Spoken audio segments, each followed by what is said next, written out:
Good afternoon, good morning, good evening, wherever you are in the world. Welcome to Chat Show. If it's your first time to the platform, welcome. I'm your girl Zach alongside Miss T. Hey, evening all. How we doing? Um, I'm not feeling the greatest, I'm not gonna lie to you. So this topic is very well needed right now. As you know, I do not like winter. I literally hate winter. The snow and everything else. And yeah, just feeling really low. Today's my real first time having a real conversation since Monday. Yeah, just just being in my head, feeling sad and all that depressive kind of stuff that some of us have to go through. Um, yeah, so I feel like today's conversation is really very timely, especially with the news sharing about Stephen, Twitch boss, taking his life yesterday as well. It just goes to show like so many people are struggling. Some people are just putting the front every single day and just pushing through. And it does get to a stage where you just feel like I'm so done. I remember Jane was asking me last week. She said, "Kaz, um, why this topic?" And I said, well, "This is something that I feel like towards the end of the year I like to talk about. We did this last year, yourself and I, where we was talking about mental health because I just think whereas so many people get caught up in the Christmas festive holiday spirits and everything, you got to remember there's some people who, for whatever their reasons are, they find this time of the year really quite hard. You know, where it is quite, a celebration for other people, it's actually daunting for some. Some people, I don't celebrate Christmas at all. I don't really do this whole festive season stuff anyway, just overall, by choice. Um, but I just think this is a time where people really have to kind of like check in with people, you know, just to see if people's all right, etc. You can't just assume that if you may see somebody's presence on, say, social media, that they're okay, because people we have become professionals at wearing masks. Do you know what I mean? So yeah. But how are you being, Queen? I am feeling a bit under the weather. Mhm. However, I'm grateful.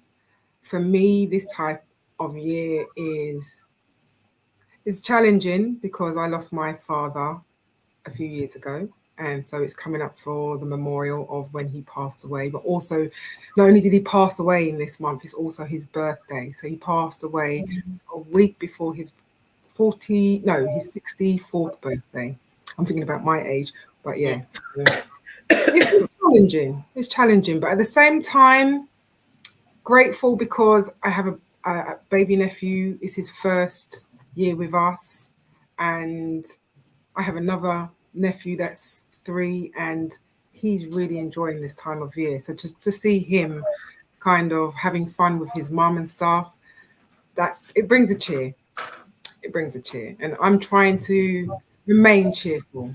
Mm. So I have my children, and they often call me Mrs. Scrooge at this time of year because I do bang on about, there's people that don't like this time of year. It's lonely for them. And if they have lost loved ones, this is the time of year when they start to really feel it and miss them, you know.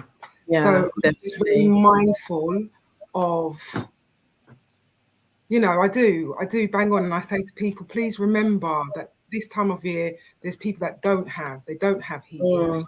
don't have a roof over their head. They're not going to have the luxuries of all the food and, you know, all the extravagance.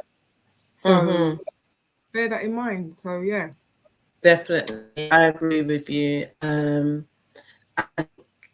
Like we're living in a world where we don't really give that gratitude, like, yeah, we don't really give that much gratitude because sometimes we don't even think there's anything to be grateful for. Do you know what I mean? And Yeah. the simple fact of just being able to breathe, being able to see, just having your full health is something to be grateful for. But when you're going through like mental health challenges as well, it's sometimes really, really, really hard to see that. I Yep. mean, even though you do know in the back of your mind, but when you're faced with those days when it's just everything just seems very dark and dull, you don't Yeah. tend to think about other people and their challenges because you are going through your own challenges and you can't really Mm-hmm. see beyond that. And some people I was actually listening to a live a little while before we came on, with Michelle Williams and this TV radio personality, a lady called Debbie, and they were talking about obviously Stephen passing, and obviously Michelle Williams has shared about her mental health challenges dealing with depression, etc. And how people will say things like, "Oh my God, but you've got so much to live for, and you should be grateful," then blah blah blah blah, and da, da, da, da, and put yourself together.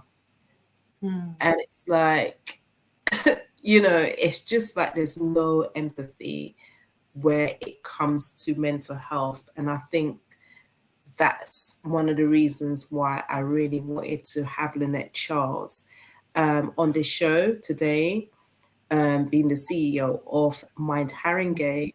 But not only because of that, because of her knowledge and wisdom, Mm-hmm. insight for what she does and what she's been doing for the community and continues to do for the community. I just feel like this is going to be such a great conversation. Um, She's a heavyweight. she is definitely a heavyweight, and I had the pleasure of doing her course a year ago. Actually, it was this time. No, it I wasn't this time. remember. Yeah, it was last year, Mm. and I met her, and I was just like really like wow, in awe of her. She knew her stuff, but not only that, it was also her story as well, so compelling. And I just hope those who are with us live now, good evening, good afternoon, good morning, wherever you are. We just that you get what you need to get from this conversation, and by all means, do ask those questions. And also, those who catch in replay, we just hope that this conversation is a blessing onto you. And also, if you could share this link with your loved ones, that would be great. Mm-hmm.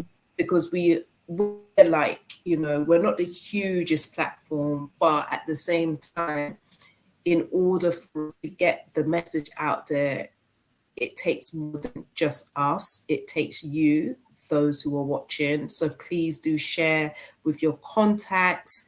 And even after the show, please do leave a comment. And when we say comment, we mean after the show. It helps us to learn more about you, who's in the village, and it helps us to be quite honest. Do you know what I mean? It's just Alison, Ali, thank you so much, Queen, for joining the show. Good evening. Thank you. Just joined and would like to ask a question if possible. Absolutely. By all means, do ask the questions. And we will do our best, and our guests will do our extreme best to answer those questions for you as well. We may even share the link in the conversation. This conversation will go until 9:30. So we may just join the link for those who are watching that may also want to come onto the live. We can actually have participants up to 10. So including ourselves, that will be an additional 7 people. If I did the maths correctly, I think that's correct. Um, 7, 8, 7, 8, 9, 10, yeah, 10, yeah. So 7 people can join in the conversation, but we do obviously want to hear from our guests first and foremost, because myself and Miss T, we do also have questions, and by all means, we do want to answer those questions to get the conversation rolling. So, but Miss T, what have you been up to? How was your weekend? My weekend's been quiet. It's just been kind of like preparing for family to come over and chill, really. It's that time. So doing the cleaning, the sorting, getting a few bits and pieces in. Nothing really too strenuous. Finishing off uni, meeting some friends. So that's it, really. Just kind of like tying off the year. That's a bit of a lie, though, because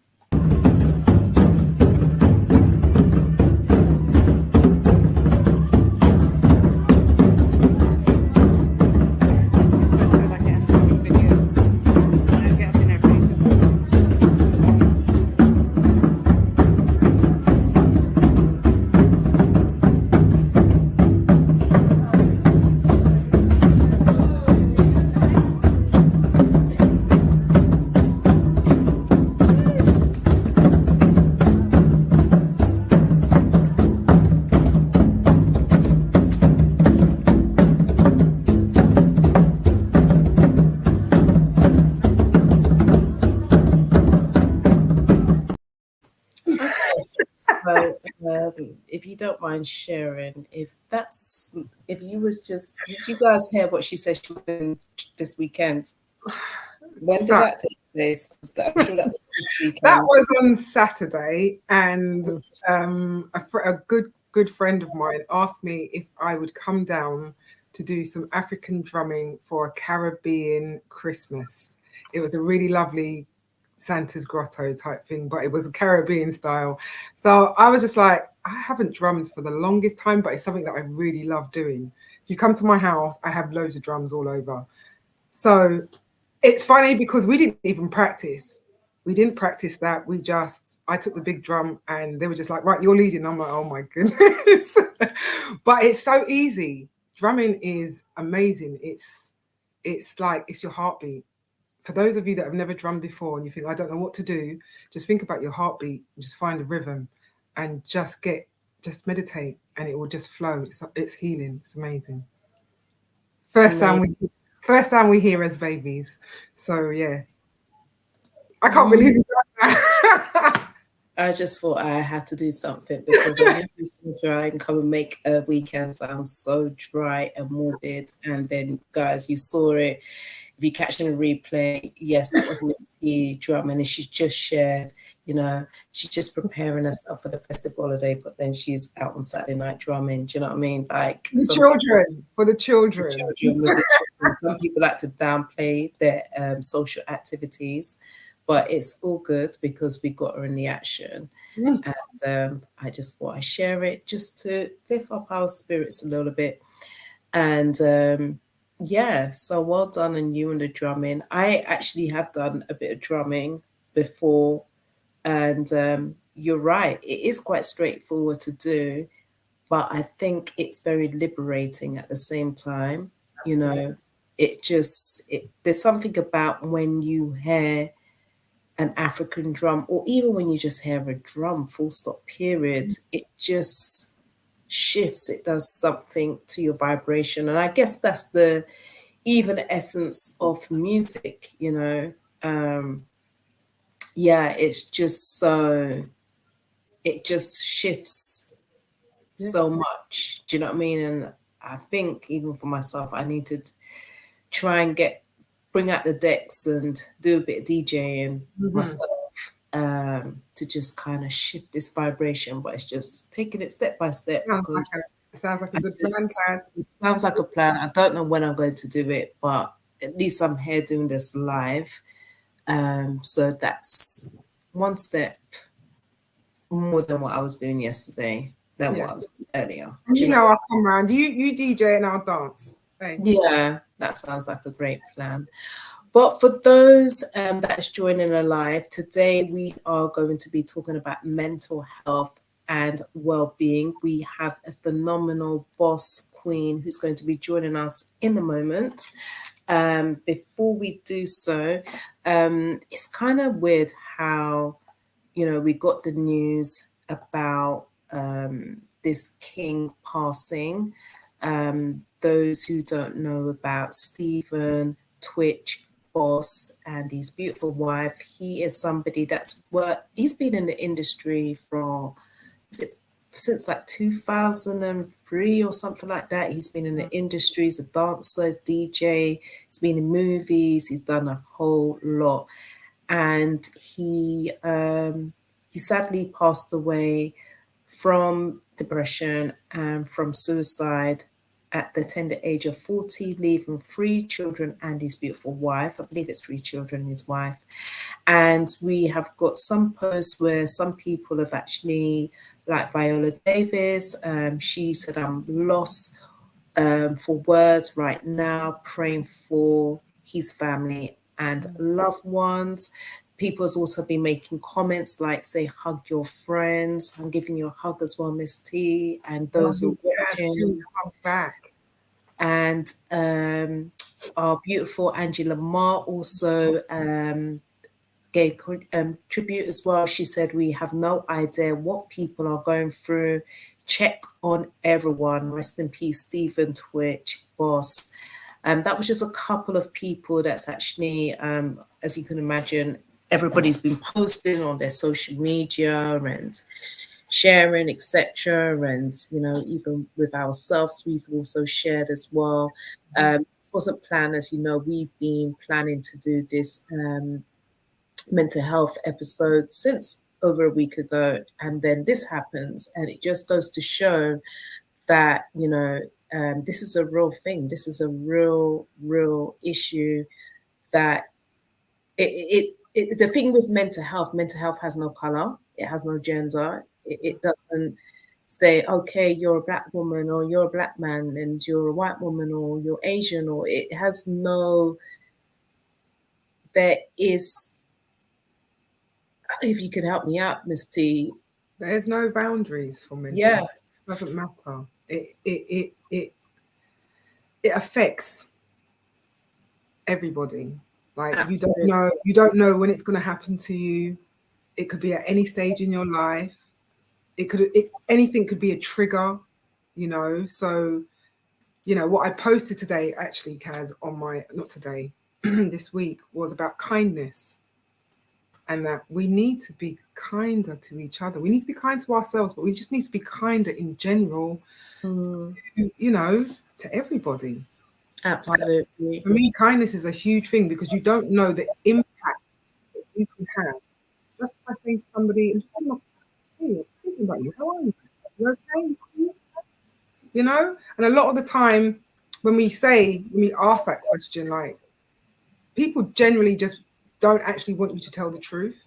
Because sometimes, and I've tested this before, when I've said, well, I'm not okay.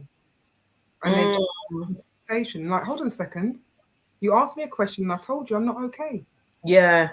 And they don't want to talk about it because it's like, oh no. And especially if you're perceived as being strong. People, I'm very perceived as, I'm strong, I'm go-getter, I just get on with it. Sometimes, we can be weak, and it's okay, because to be continuously holding up friends, family, there's key individuals in the community that they just do everything. Sometimes they break. Sometimes, even though when you see them being strong, ask. Yeah. Take out. Exactly. So before we bring on our guests, we're going to open up with this. In 2021, there were 5,583 suicides registered in England and Wales, equivalent to a rate of 10.7 deaths per 100,000 people, while this was statistically significantly higher than the 2020 rate of 10.0 deaths per 100,000 people. It was consistent with the pre-coronavirus pandemic rates in 2019 and 2018. Also, more than 50 million people, that's 30% of the UK population, live with one or more long-term conditions, and more than 4 million of these people also have mental health problems. So we believe at Now Chat Show this is definitely worth a conversation, and no better way of this conversation. We're going to be joined by Lynette Charles, is the CEO of Mind in Haringey. She's head of Mind in London, lead of Black Thrive in Haringey, where the past 7 years she has used her extensive knowledge and experience of mental health and well-being to lead Mind in Haringey from near to closure to a position of not just surviving but thriving. In part, Lynette's success is because she has been absolutely grounded in what a community organization should be doing and how to have an impact. She has walked the walk and remained committed to improving the mental health and well-being of our whole community. Lynette is a mental health facilitator, facilitator, humanistic counselor, coach, and psychology graduate. Her interests are young people, of suicide counseling, spirituality. So I hope she is ready. Are you there? Heavyweight into the hey. Hi ladies, how we doing? Lovely hearing you talk actually beforehand. I've been listening in on you. I hope that was okay. Of course. Absolutely. Yeah. Yes. I feel kind of frightened with that kind of intro. I'm like, God, I hope I don't let you down.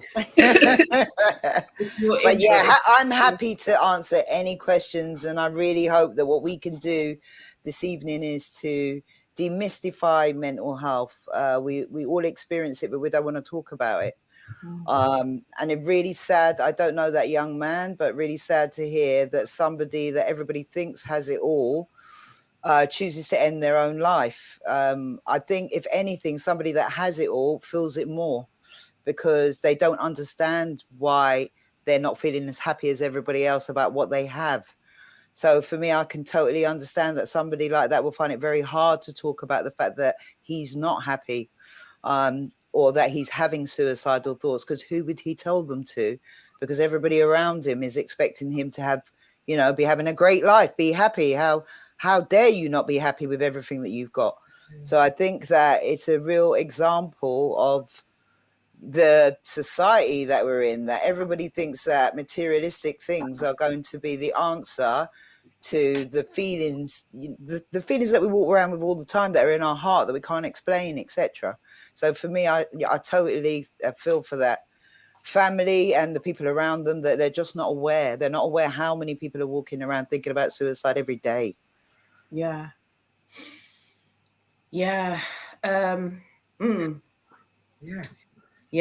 I want to first and foremost say thank you for coming on the live, first and foremost, because when I met you back in October, during one of the courses, I was absolutely taken back by you, your knowledge, your wisdom, just the way you articulated yourself, and you also made us look at things from a different perspective, from a non-judgmental perspective, and the importance of listening and understanding about the signs, even from talking about, why it's more high rate for men to take their lives than it is for women, because women, we are more talkative, as you can see. Absolutely. Yeah. And I'm sure those who are watching and maybe watching a replay, majority probably will be female in comparison to men. And one of the reasons what you actually shared was that men don't talk. Well, they talk, but they talk about sports and other things, don't they? They don't talk about things that is, important. And last week we had an amazing show with Kings. Big up Chris, big up Brian, and big up Alfred. Yes. Because the conversation was talking about prostate cancer, they were sharing their story. And whereas I was trying to put a limitation of giving it just 2 hours, they needed to talk, you know, the men, that they needed to talk. So it went on for 3.5 hours. And it could have gone today. I'm sure if they were allowed, so they would. But just goes to show that we need to have more forums for our men to be able to feel safe and have the conversation. But before we get started, I just want to find out from you, first and foremost, what led you to get involved in mental health? Well, you've been in my training, Kaz, so I don't want to spoil it for anybody else that wants to come and do my training. But I've had a life myself. And that life, in everything that I've ever read, should mean that I have lots of mental health issues and probably serious mental illness. But actually what's happened and happens to a lot of people is that sometimes you can utilize those things that happen in your life to strengthen you and then to help other people around you. So what led me to mental health, I think, in a logical way, was I was working with young people in an area I'd grown up in, which is North Kensington, Ladbroke Grove. And I heard a story about a black man that had been pinned down and killed by the people who were actually supposed to be protecting him. And this was up north somewhere in a hospital. And there was a outcry about this, and there was an investigation about why this man had died. And the crux of that was racism. And then there was an offer to go and work under that agenda to try and get people to think, why would we, the people that are supposed to care for you at your worst moment when your mind is broken, actually pin you down and kill you? So that's how I got into mental health. I became a community champion doing the race equality and cultural capability, trying to train those that are the nearest to those that are really unwell about how to treat them as human beings, even if they didn't look like them. But unfortunately, the agenda changed, and we were in a different realm of mental health. We weren't talking about racism, which is a shame, because now we are talking about racism. And it felt like I just found a calling, something I understood because of that background, and couldn't really understand why other people didn't understand it. Because for me, it's about life. None of us are going to get through this journey called life unless we understand that at every moment we're taking our mental health with us. So yeah, hopefully that explains why I got into mental health. And I'm blessed, like a lot of people. So I think once you have your intention in life, opportunities come to you. So then I went to Mind in Haringey to start young people's work, young people that are in care. I've had an experience of being in care. And then it just grew from there. Maybe the passion for it, the understanding for it meant I went from running a project to eventually becoming their CEO and working very hard to keep that organization meeting the needs of Haringey.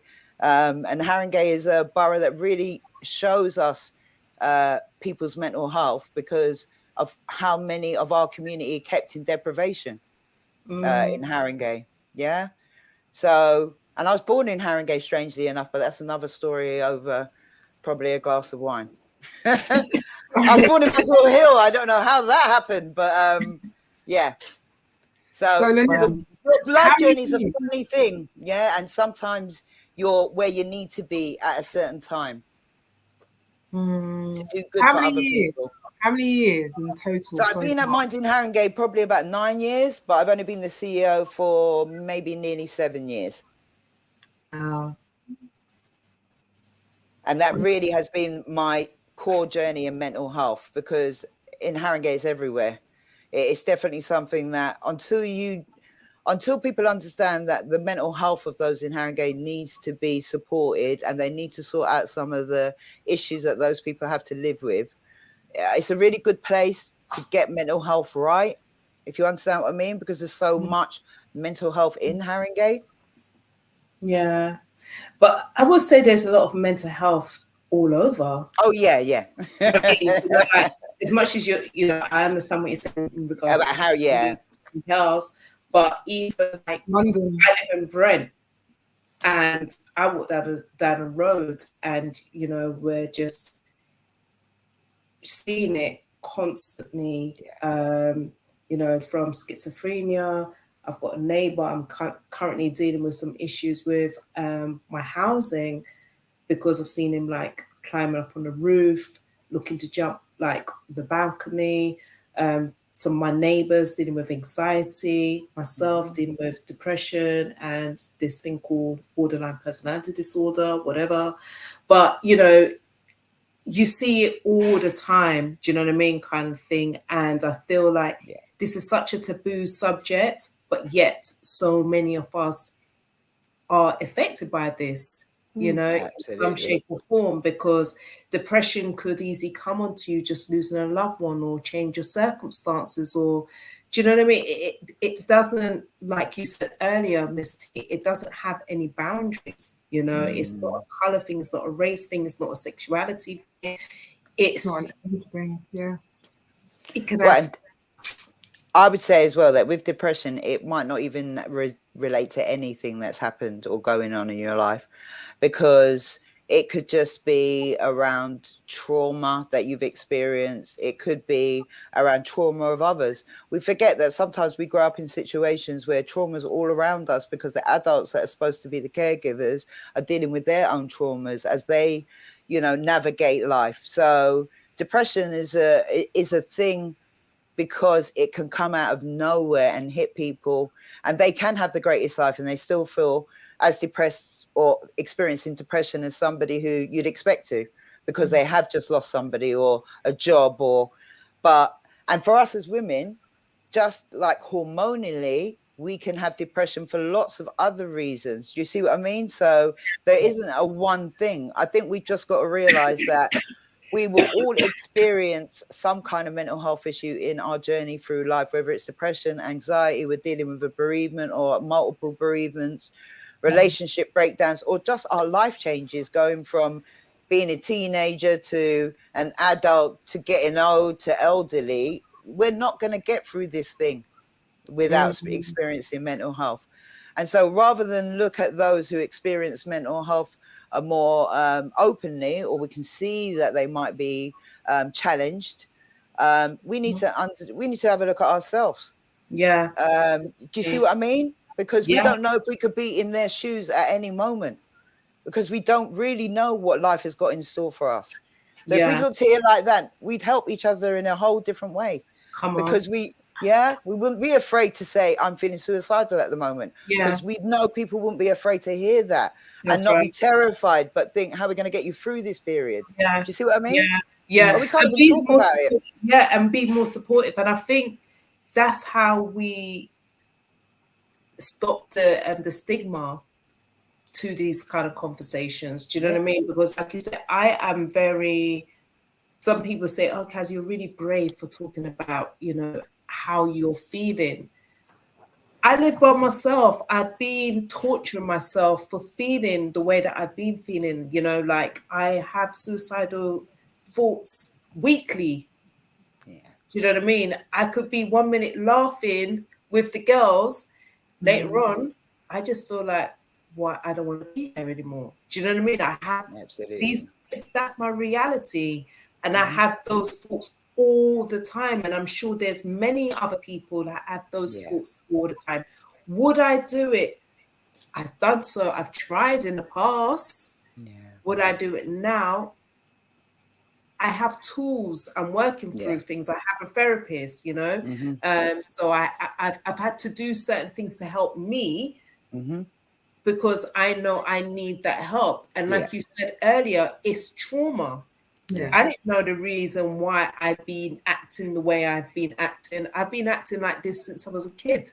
Do you know what I mean? This is not something decided, oh, let's just be this, really challenging individual. This is something that I've had to deal with as being a child. And I remember my mum saying to me when I was a kid, are you on drugs? Is there something wrong? And things like that. And they not realizing that they were the root issue of what I was actually dealing with. And now it's manifested, it's grown, and it's become a part of who I've become, but now Yeah. I'm trying to deal with that to say, well, this is not, I'm actually safe. I'm not in that situation anymore. This is where I am, but it's actually quite hard to detach from it because that's what I've known. And it's, do you know what I mean? It's like behavior. Absolutely. It's like that's Absolutely. hard to explain that to people because there's a level of that non-education. Yeah. Yeah. And Kaz, I think that's why it's so important, that training. The training is important. The training is important because those that sit amongst us in that training, that have that lived experience, you start to understand and normalize self as well. Because you know that I'm up there letting them know that absolutely there are people that have these mental health issues. And those people could be you. And we must reach you. Do you know what I mean? Like, really, the training is all about, isn't it? How are you going to reach out to the people around you? What, you're just going to sit watching them? Or you're going to do something and engage with them and try and make sure they get the support and learn from them? The reason we know so much about mental health now is because people like you, Kaz, have told us how it feels to experience mental health. Do you see what I mean? Otherwise, a book can't teach us this. This is about being a human. That's what mental health's about. Those caregivers around you that pretended that their behavior did not traumatize you, you will heal before they do. Do you see where because there are people that do to us and they're still not healed. Yeah. That's real talk. That's real talk. There is a question that's come from Alison Ali McDonald. She said, I would like to know who to contact for a family member who has expressed they are depressed and feel like ending their life. I'm at a loss as to who best to contact, and reading about Twitch today just really bring this to reality.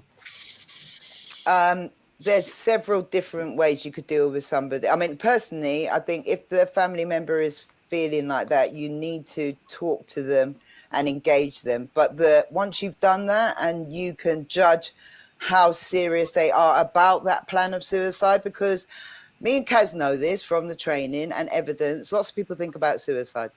Yeah. I think it's gauged that if there are 6,000 people every year that die by suicide, there are 6 million people thinking about suicide. Yeah, that's how many of us think this way. Now, if everybody that thought about suicide killed themselves, this would be a serious issue, wouldn't it? I mean, 6,000 people dying every year is serious enough. Lots of us think like that. I thought about suicide, but I didn't do it. And I can look back now at myself then and know I was in a different place. It is okay to think about it. It is what you do with those thoughts and who you can reach out to so that they can assure you that there's things in life that you can tap into to hold on in there. Yeah, because strangely enough, life does get better. Yeah, but there are obviously organizations. I mean, anybody can call a local mind. A local mind in any area will know what my mind knows about their area. Yeah, so if you're in Brent, for instance, Brent Mind would know what was going on in their area. But even charities like the Samaritans, Calm, if you're really worried about the person, ring your local mental health crisis team. They are supposed to come to see you if you really think that somebody is suicidal in your area. Might take them a little while to get to you, but they have to come and assess somebody if they seriously want to kill themselves. Yeah? So there are lots of different options. And if you think you've got time to get to a GP, get there, and get a mental health assessment of that person. But it's a lot about talking to people. The vast majority of people with mental health are treated by the people that love them, really, because they care about them and they let them know that. That is sometimes the deal breaker between you recovering from mental health or not, that you got people around you that actually care if you're here, how you're feeling, how are you today, and can also take when you're having those bad days, can hear that too. Yeah. So if you are worried about them, ring your local mental health crisis team. And 111, sorry, a little secret. 111 during the pandemic created a mental health. So if you ring 111 and say, I'm dealing with a mental health crisis, they will actually tell you the resources available in your area, because this might be a big audience that you have here, Kaz. Yeah. Yes.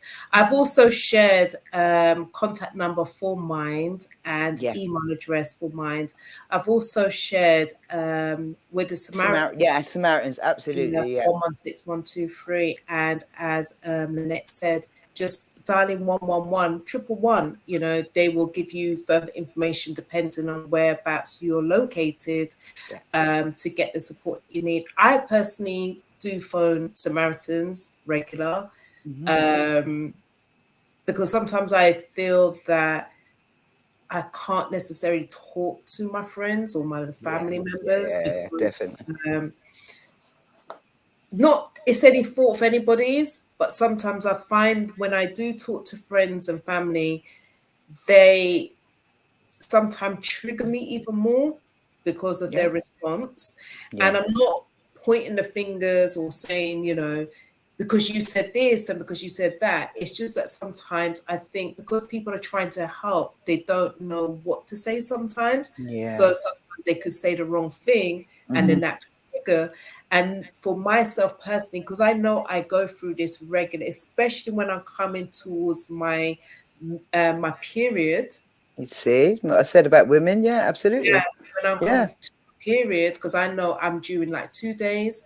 So I've had to say, right, I'm not going to talk to anybody today. That could be come across as some form of isolation, but I know because of how I'm feeling mood-wise, that my energy is going to be quite off-putting to somebody. So I might say something that can then trigger that person. Yeah. And I'm mindful of that. So sometimes I try my best not to have too much dialogue with people, especially when I wake up and I don't even know who I am going to be for that particular day. Do you know what I mean? I hear you, babes. I hear you. Definitely, yeah. And that's a real thing, because sometimes we as women, we carry so much, and we just have to always turn up and just seem like, yeah, we got our shit together, you know, and be this strong Black woman, and it's bullshit. Yeah. It is. Kaz, like Lynette, when I was first going through my menopause, and I didn't know I was going through the menopause, I had this feeling of dread, like I didn't want to be here. And I had gone through many bereavements as well. And I just saying to myself, what the hell is wrong with you? Why are you feeling like this? And I couldn't shake it. It didn't matter what. And I'm a very cheerful person. Ask anybody that knows me. And I was scared to tell anybody, like, this is what I'm actually thinking. And so I just kept smiling. And then I'd go to my room at night, and then I'd be in pieces, like I don't know what's wrong. And even when I did try to confide in people that know me, that love me, they weren't listening. Yeah. You talk, and sometimes you just want them to listen. And everybody was like trying to give advice, and no, but that's not you. And I'm just, you're not listening to me. You're not hearing. Should I say not hearing me? I felt my voice wasn't being heard. And it just got worse. It got worse until I just thought, oh yeah, I just need to speak to somebody who's not my family. And at that point, I referred myself to get some counselling. And then by speaking to somebody who was non-judgmental, kind of helping me to kind of like sort through the muck and mire, I was able to see a light at the end of the tunnel, like, oh, okay, I can do it. But I still didn't know it was the menopause. Yeah. So if you haven't watched the series about the menopause, please go back because a lot of the symptoms, felt like I was going mad. So yeah, absolutely. But I think you say something important there about going to speak to somebody that isn't part of your life, because I think, and I've been a counsellor, so I've heard I've heard people. I know the power of counselling, and actually, it's normally within the person who's actually talking, but they don't realise that. And it is about really hearing yourself as well.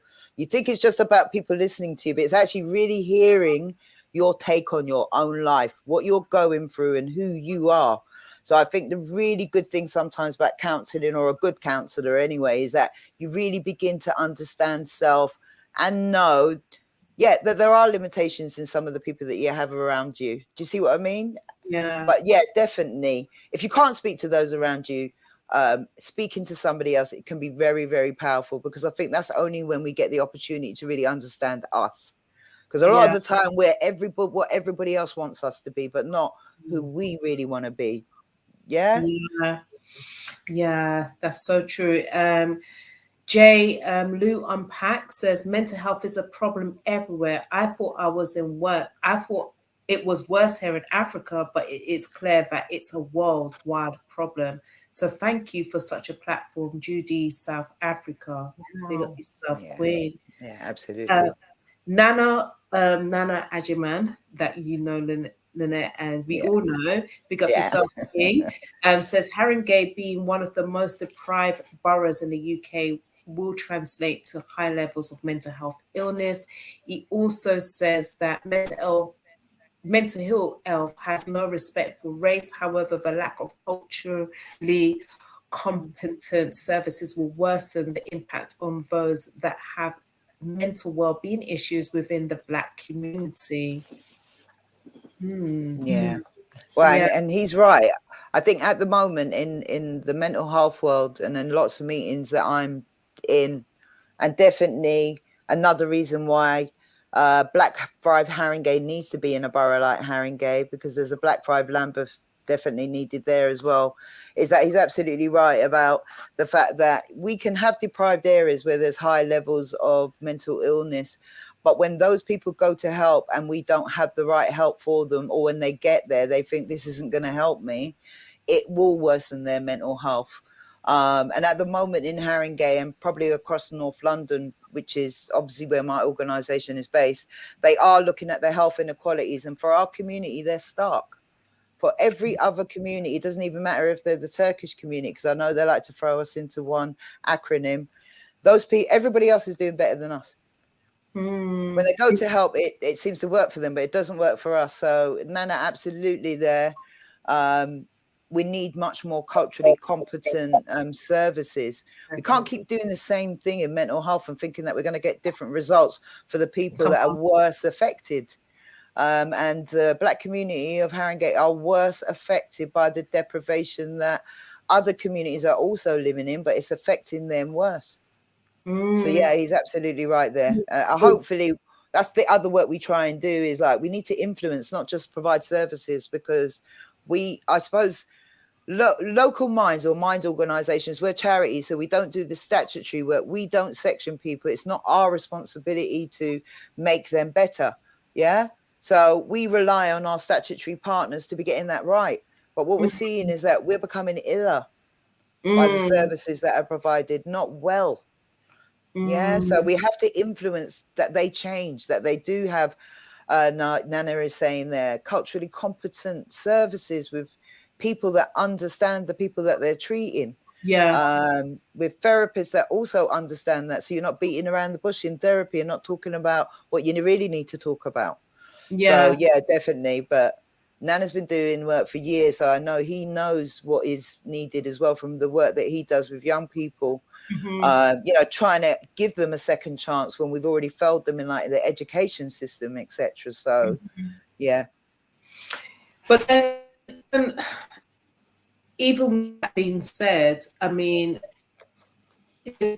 doesn't that become responsibilities? As you know, when I say our responsibility, I mean like Nana's made a comment, is there enough qualified Black therapists and counsellors out there? You know, do we have enough of us in those positions? You know, because there's only so much, like you said, with Mine Haringey or Mine just in the whole, that you can actually do. That's not your area. Your area isn't to really go and help those people. You provide the information, you provide the resources, etc. But responsibility then will come down to therapists, it will come down to the doctors, the psychiatrists, etc. So do we have enough of us coming from our own culture in those positions? I'm going to talk from my own experience. So I trained as a counsellor. I mean, it has to be off your own back for a start. Nobody's giving you money to train as a counsellor. So you've got to want to do it to help others around you. And I would say that probably 40% of my course were other Black counsellors. So we're doing the training. Yeah, it's about whether there are opportunities to be able to do the work for our community. I also know a lot of Black psychologists. Again, we're not treating our own, we're treating everybody else. So I think I don't know if there's enough of us, but I know we're there. It's about how we're resourced, how we're able to actually help our community, etc., and whether our community knows where we are, because that's the other thing. But a lot of us are treating everybody else. I mean, the vast majority of people that I you know, as a counsellor to were pretty wealthy white people. Do you see what I mean? So we're out there, but we're not always utilised or even have access to our own community. I would just like to say that fortunately for myself, the last 3 times that I accessed counselling, twice with my GP, I was so shocked, surprisingly shocked, that the last 2 people were black. They looked like me. And I could see them, and it made a huge difference. Yeah. And I didn't realize that it would have made such a impact, and it really did. It helped me to move forward very quickly. And then actually through doing the work that I do, I know a lot of professionals as well. I was able to find some therapy through one of my colleagues who was doing it pro bono. And again, I had the joy of actually speaking to a black male therapist. And that was a totally different experience as well, because the last 2 therapists were female. So it was a different dynamic. Yeah. And being able to speak to females is normal for me, but being able to speak to a black male therapist, it was like, it's just the polarization of feminine and masculine energies. It worked so well. Yeah. And we both came away from, you know, really like, I really love you. And you know, therapists aren't supposed to do certain things, but we connected differently. Yeah. It was amazing. So if you ever watch this, you know who you are. Thank you so much. Oh, that's so cute. That is so nice. Yeah, it is. Yeah, I mean, that's interesting what you're saying there, because when I've had therapy through my own GP, it hasn't been people that looks like me. I'm currently having therapy and I'm paying for my therapy at a discounted price. And she's black, but when I say black, she's, of same culture as myself. But I find having therapy with her is helping me because she understands my culture. Yeah. Whereas when I was having like CBT with another therapist, she's Italian, and I found it was quite hard. Even though she was great, but I found it really hard for her to understand in terms of my culture and what I've had to endure and what my parents had to endure from their upbringing, because this is like a generational thing, because we've had conversations about this on the lives that we've done in the past, talking about post-traumatic slave syndrome, things like that, talking about PTSD and things like that. And these are real things that we have gone through as a Black community. And I know currently there's videos going around this young woman in Belgium sharing, doing a TED talk, talking about colonization, etc. And, it's great we can have these conversations, but at the end of the day, what's the solution? Do you know what I mean? And our mental health has really suffered because of colonization. Do you know what I mean? Kind of thing. And I feel that because of these issues, that's the reason why we're having so much issues within our own community. And no one's really kind of addressing it because it's so big. And it will continue to escalate because obviously we have our children, the next generation, that are impacted by that. And us that's been impacted by that, and the generation before us being impacted. So it goes on and it goes on and it goes on. So when do we actually deal with that issue to be able to move forward? Because I just see that that's the main issue for us in our community. I don't know if you agree or disagree, or what your thoughts are on this. I definitely think that's got something to do with, I suppose, not just the way that we live out our days, but the things that we've been taught about what life's going to be like. Yeah. So even though we might not have experienced that trauma, we understand that we are traumatized people and that other people will mistreat us. And it's something that even if we don't accept anymore, people were accepting. I think our young people, I will smile when I think about our young people, because I don't think they're going to accept anything that we accepted. I think even when I speak about mental health, I've learned a lot from my work with young people, because they're much more open about the things that they need. Now, we sometimes interpret that like they're not grateful, or they don't get the things that we had to go through. But actually, I just think they ain't going to accept the things that we went through. Healing is what we need, but we have to come together to do that healing. So even though we might all be able to get therapy and on a one-to-one basis know who we are, I think in order for communities to really start to forgive, we have to see change. So it's not our responsibility alone to do all the healing of things that were done onto us. We have to see change in our society to know that we're on that journey to healing. We need to see the government and other places make life fair for us. Yeah, we can't continue to be the deprived. So if that is going on and we can come together, then yeah, we can do the healing. But broken people can't heal each other or anybody else. I mean, even things like PTSD, if you're in trauma, like if we were at war, we're not going to experience PTSD till we come home. We're still in the war. We're still in the system that continues to treat us badly. So the healing, we can start that healing, but we also need to see around us that we are being allowed to be healed. We cannot continue to experience the things we do as a Black community and be expected to be okay with that. So we're being re-traumatized all the time, aren't we? Yeah. Constantly. So how are we going to heal? Because when we start the healing, some other thing comes up that we got to deal with. So change has to happen so that we can do our healing as a people. But they keep re-traumatizing us and then expecting us to be like them. We can't be. So how would you say they're re-traumatizing us? How are they doing that? What's your views? Because I know I've got my everything. The media, the way they treat our kids at school, the way they exclude them, the way they go to prison too much.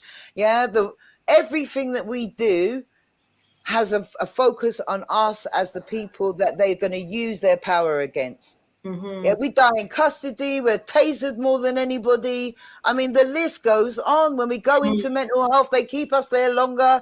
They take us via the police. I mean, Kaz, I don't know, like, we need to walk around with glasses, dark glasses on, so we don't have to see all the traumas that are happening all around us all the time. And when kids die, it's all right for them to report that on the news. That's part of our community. So we re-traumatize all the time by what we see is happening to our people all the time. When they stop doing that, then we'll have time to heal. So do you also think, like, through some of the movies that we are watching as well, you know, like, I mean, this is just my opinion. And I say this is my opinion because myself and Miss T, we've had this conversation. We went to see, what was the last movie we went to see? It was the Woman King. I'm not going to lie, I was absolutely triggered for the whole show. And I couldn't understand why I was so triggered the way that I was, and everybody was cheering and clapping, whoa, yeah. And I just looked at her and I thought, these people are mad. Like, I felt triggered. I mean, people was like saying, yeah, the costume and the storyline and this, that. And I'm like, yeah, those are stuff. Like, you know, you're looking at the outdoor and how everything was put together and everything else. Yeah, it's great. But the fact that I am learning that my own people was a part of this business of enslaving my ancestors, it bothered me. I got triggered by that. The fact that this woman had been raped multiple times by these, you know, people that look like me. I was triggered by that. I understand why we are celebrating this, you know. And as again, I still feel like this is playing into our, you know, trauma just because you see that the woman is the hero in your sight, I don't see how that is something to be, celebrating based upon what's really going on around there. And it just made me think about, even when I saw the first, like, say, what was it, the Black Panther? That 2-hour show was like torture for me. I couldn't get with it, you know what I mean? And again, people's like, yeah, but it's Marvel and it's great to see us instead of being seen in slavery. But to me, it was no real difference, because you still have that same kind of concept to a certain extent. But it's just that they kind of pattern it kind of differently visually. But it's still, I don't know, maybe it's just me, maybe I'm just superly sensitive. I have no idea. But, I just, I found those. I think, as you make a really good point about the things that we put out, whether that is via films and then we expect everybody to get on board with it. And obviously for some people like you, they would have been triggered by that film with some of the content in it, whether that was telling the truth about who was involved in the slave trade. And I think we need to be forgiving of our people, because the slave trade went on for near on 400 years. Yeah. So obviously people were making difficult decisions in that time, but I hear what you're saying. But I think we need to remember it comes from America. And it also comes from Hollywood, no matter who's making those films. It is to sell an idea. And obviously in their eyes, they're selling the idea of an inspiring film because we can see Black people in that. I think we'll go further when we can see Black people in films that don't have to only show parts of our history that they like to keep reminding us of. So I also take your point there. But I suppose it's what you go into anything thinking, isn't it? So for me, I don't think, because I saw the film that you're referring to, Woman King. But for me, I kind of already understand that history. And so I took the film as it was, because I don't even think that was a factual, if they really wanted to show you how bad it was, they probably wouldn't make a Hollywood film about it. Yeah. What they did was they made it look Hollywood, the terror, the rape. Do you see where I'm going with that? Yeah. So I think it's just what we're prepared to watch. And I always say we need to be careful what we're filling our brain with. Yeah, and that's anything, whether it's our own history or, there was a point when I was bringing up my kids that I had to stop watching some of the American Black movies that they were putting out, where we were always gang members or hoes, because I thought, okay, I want to watch my people, but I don't want to watch them being depicted in that way. Yeah. So I think when we go to movies and they're sold to us from America and others, we need to go there with an open mind that this is not factual. And I think sometimes they need to actually really write up a film in its full content, because I think when they were selling even the idea of Woman King as a film, you didn't know there was going to be other parts of it that could cause triggers to people who have experienced trauma. Do you see what I mean? But I think all of us got to be careful what we're putting in here. Yeah. Particularly when it's images of us. Yes. Yeah? So as a doula, and when I'm talking to my clients, or as a mother, like when I was with child, I was very conscious of what you put in is what you get out. So, and that is even with my children today, like some of their choice of music, I know I was young once, but I'm just like, that's not conducive to your mental health. Absolutely. Like, what are you? It's a programming. Yeah. And so, like yourself, I'm very mindful of what they are programming themselves with, what I'm programming myself with. So, let's get on a better program, and we need to. Or just have real life stories, because there's so many to tell about us, how we've got through this time, how we're still getting through this time. So sometimes, rather than us think about the trauma that we've been through, it's the resilience we used to celebrate, because I don't know how we're still here. There are other people of this world that didn't survive their annihilation. We got through it and we're still here. Yeah. And I think things like that is what we should be celebrating. That's what we should be really focusing on. And we need to see more of that, seeing stories about us, what we've really gone through. Even like You know, like when I found out about, is it Tula Street? Is it Tula Street? Is it what's the name of that street in America? And they burnt it down, but everybody, literally, it was like Atlanta that we know today, but beyond, where there was, you know, black Oh, hospitals, yes. Yeah. everything, and they burnt it down. Mm-hmm. And I feel like things like that, if we're going to see movies, we should see movies about us in those positions. Do you know what I mean?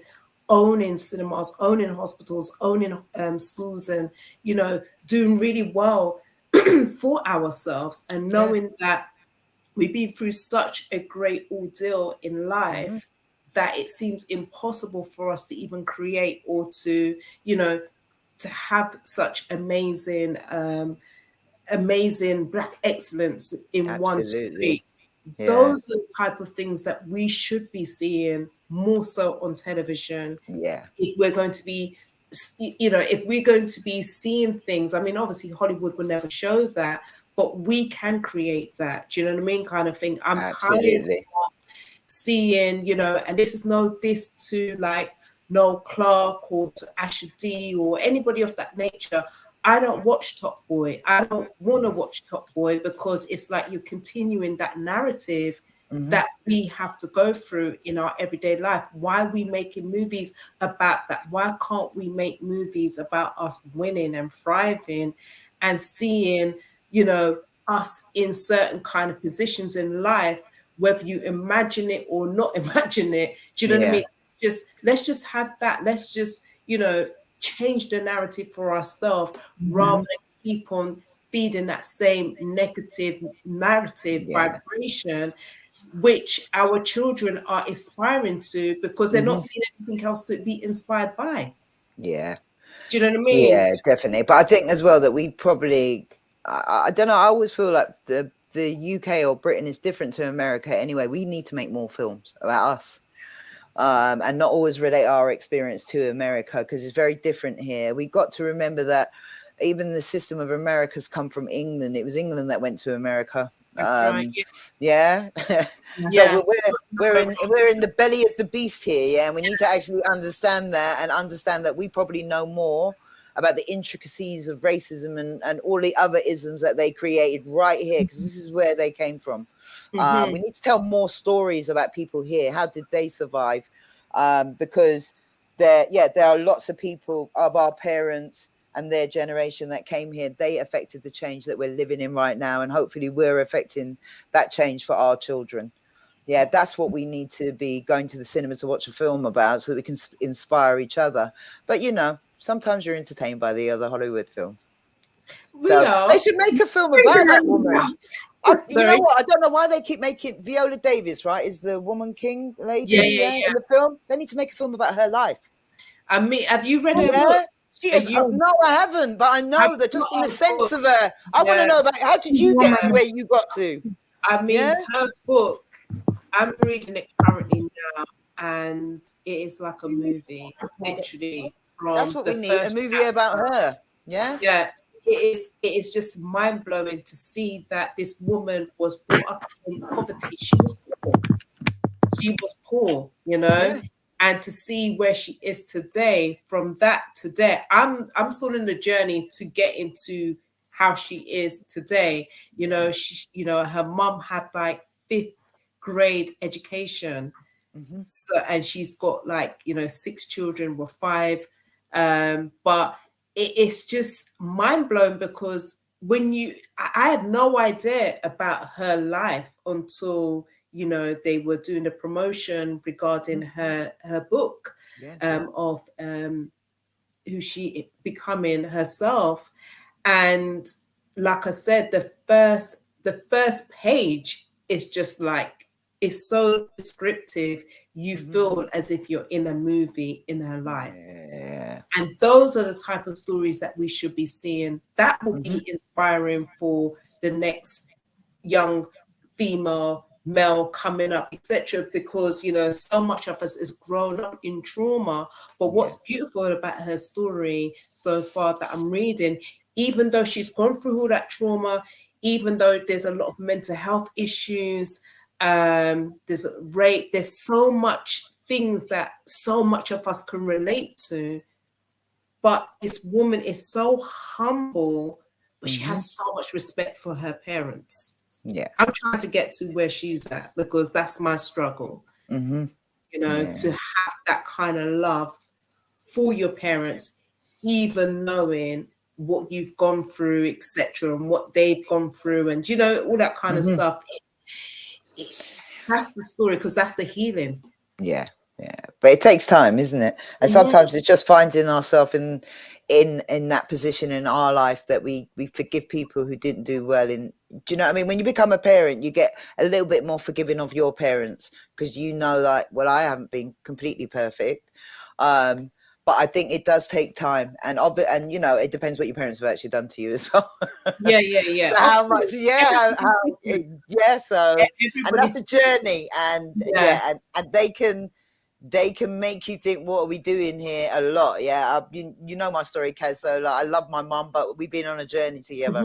And that healing thing, or forgiving people, is a continuous thing that you're tested with, aren't you? Yes. Do you see what I mean? Yeah. And I mean, even, you know, like, for those who are like from faith backgrounds, who may be Christian, into the Bible, etc. And scripture does say, like, Jesus said that, you know, you have to forgive. I think it was like 9 times. I can't remember. All I know, the number was like 480 times, because I did a calculation and I was like, yo, that's a lot of forgiving for one person, you know. So that's like a lifetime of forgiveness. But the reality is, how much of us actually do that? You know, you definitely feel better for it anyway, because you're not carrying the load. Then you're not carrying the load. Yeah, exactly. Yeah, definitely. Yeah, that is so true. you can get rid of that load. Like, okay, I'm done with this. Yeah. So when you forgive, you can almost get rid of what was done onto you, because you're like, well, I'm not dealing with that. That's done now. Yeah. So it's for you. It's for you, not really them. You've got to understand it's for you. I didn't know that it was for me.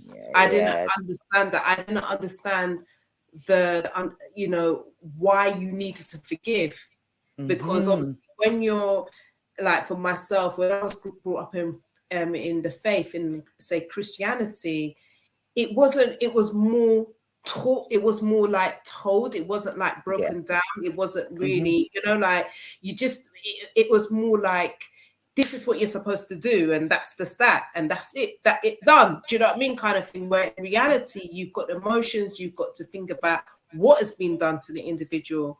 How can you expect somebody to really forgive somebody, say, like a dad raping his daughter? Do you get what I'm saying? That's not my example. That's not what happened to me, just in case anybody watching, that did not happen to me. But that's happened to somebody. Yeah, absolutely. Do you get what I'm saying? So how do that person now forgive their father from doing what they done to them? That's hard. But then, like you said, it's not for you to really release that person. It's for you to release that person for yourself, so you can move forward, so you can have that happy, whatever that life looks like for yourself, to be in a relationship, to have your children, etc. Because it has so much impact, and it's not even just for you to create, to have a family, but even to trust other people. Yeah, definitely. I was able to confront my father at quite a young age for the trauma that he caused me, and it was actually when I was about 19. So I'd had my first bout of therapy, and I felt brave that I could approach him with, you know, you beat me black and blue, you know, why did you do that? And his first response was, he laughed, and I was so mad. And after I finished laughing, it was like, he laughed because of the shock of me asking him. But when he really thought about it, he said to me, because I didn't know any better. At that moment, I saw him as the child. Yeah. Like, you've been through the same thing, and all you were doing was just copying what you knew. You didn't know right or wrong. You just knew that this is what this is what your parents done. So this is what absolutely. Yeah. So I was able from young to just see, you know, and forgive him and release him, you know. And I think that, unfortunately, not a lot of parents if you ask them, they won't tell you they won't tell you their Yeah. truth. They're frightened, and that's why it's Absolutely. important for us to, you know, as we get older, to kind of like just, they didn't know any better. It's what it's trauma that is passed down.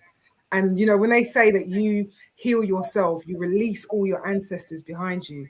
So true, because I say, me and my dad were like that. And I'm talking about him because I miss him. He passed away. Yeah. So yeah, I just feel like if you can ask your parents, they're not always going to give you the right answer, but you've got to do it for yourself and just release them for you. And sometimes they don't even want to talk about it. Yeah, no, they don't. Yeah. They Yeah. don't want to talk about it because then that's a part of their shame. Yeah. You know what I mean? Kind of their denial to face, you know. Nana's made a comment. Nana, I've shared the link if you wish to join us. It'd be nice to see you. Wouldn't be nice to see you. And those who are watching, I've shared the link. If anybody wants to come on, that means you can. So Nana says Christian preachers suppress critical thinking. And I 100% agree with you. And I do believe, especially in, say, the church, this is just based upon my experience, growing up in the church and then going back to the faith at a mature age, that, you know, we need to have more people like yourself, Lynette, in the church.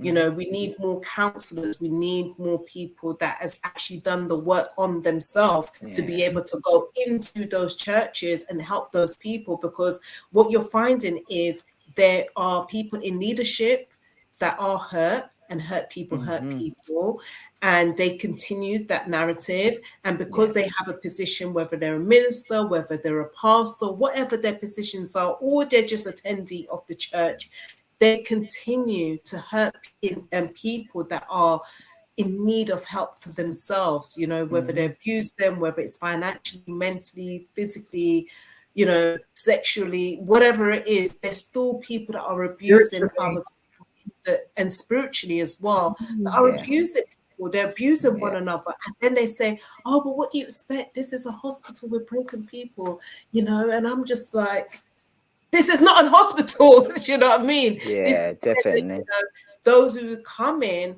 and they're coming for whatever their reasons are. But if you're not qualified to help those individuals, you should turn to those people who have done the job and get them the help that they need. That's just my opinion. Yeah, definitely. I think, do you know what? I've always thought this about churches. I'm not church going myself, but that doesn't mean that I don't believe, because I just believe that each one of us have our own relationship with God, and you don't always have to demonstrate that to others for others to know, you know, that you love God, etc. But I would say that a lot of the church, because we go to church more than any other community. Do you know that? Even in this country, I mean, in the West Indies, definitely, but here we are. Religion in this country is fading, but we're the people that go to church. Yeah. But I think it is something about when the Black community come together, that it doesn't really matter who you got up the front there. It's the coming together of people. And I think that spirituality or belief in something is vital if we're going to get through this bumpy old journey. But it's just unfortunate that some of the people that lead those churches, just do such a bad job, because it is so important that we come together with each other, whether that is around belief or something else. But just being with each other is really important. So I don't want to speak badly of church, because when I was a kid, I kind of gave up on going to church from my own experiences that were bad as well. But I always believed that I had to make a relationship with God. Do you see what I mean? And I've done that. And hopefully that's demonstrated in my life and how I treat people. Because I think sometimes we can think going to church is the only thing we got to do. Yeah. And actually what we're supposed to be doing is demonstrating that everywhere with every four of us. Yeah. That's right. It's your life. And I think that's the reason why people was so moved by, say, someone like Mother Teresa, you know, people like that, because it was their life that people were seeing how they deal with another human being, that made people more like, how can I say it, make that person look more healing, and it was just being very simple. It was just love somebody, do you know, and Right. just loving somebody, but it's loving somebody the way that you love yourself. You know, we spoke about this. I think this was like last week. You can't love somebody unless you love yourself. You know, and what does that look like for yourself? We spoke about this on Saturday because I got myself a promise ring. My promise ring is Oh. because it's getting resized. I've got a size too big, so it needs to get resized. But I got myself a promise ring because I just felt like I'm tired of just keep on making these same keep repeating these same lessons of being in these relationship with men that don't particularly rate me. And the issue wasn't about the issue was about me, how I was seeing myself. And I think that was to do with my trauma, with my mental health. Because when you go through certain trauma, you then create a behavior, and sometimes that behavior can be like, sorry to say, you tend to give away yourself to people that is not in deserving of you. And I was doing it consistently, and I see and I hear about young girls doing the same thing, and even the same thing. And we're not taught how to love yourself. It's really hard to love yourself. So, you know, you do find where women will be maybe having multiple partners and maybe having so many abortions, or maybe having so many children with so many different fathers, etc., or don't know who the baby daddy is and stuff. That also stems from trauma, and that's having an impact on their mental health and their well-being. Yeah. And so these are the behaviors that you may see mama or daddy doing, and now you're repeating it and things like that. And I feel that for myself, when I got that promise ring, it's because it was making a promise of the work that I'm doing to love me. Well done. Yeah, definitely.